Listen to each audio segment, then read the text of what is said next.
question really truly is for legal on this question, because it kind of goes to what Representative Stewart mentioned as far as the age limit goes. So your current language does not have an age limit. You're aware that our current law does have an age limit. You know what that age limit is? Yes. Our current law requires you to go get a state license. And so the state is licensing your right to get married. You have to go ask permission, you have to pay a fee, and so you're getting a license there. And once the state gets in the business of licensing an activity, then yes, it has to put in the parameters for receiving that license. So yes, that is in current law, as are many other aspects with marriage. But again, this is a different form based on the common law of Tennessee and our country. So you do not get a license with this. You don't have to go get a license from the government, get their permission, pay a fee to get married. And one reason I ended up with the bill is former Register of Deeds. The usual, largest purchase anyone will ever make is their home. And you don't have to go get a license and ask the government to buy your house.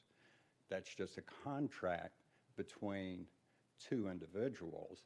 And then, if you choose, the law doesn't require it to be filed afterwards either, but you can file that deed if you so choose. So it's two different procedures. One, the state is licensing, and once they start licensing an activity, they have to produce the parameters. This doesn't require the license, but people will file the certificate, may file the certificate afterwards.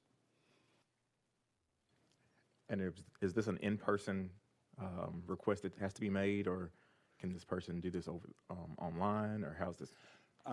Actually, both parties, if I understand your question right, would need to show up and be present, show proof of, they have to have a government-issued ID as well. So what in your legislation would stop a 16-year-old from going down with someone else to the courthouse and getting this done, since there's no age restrictions within your law? Mm-hmm.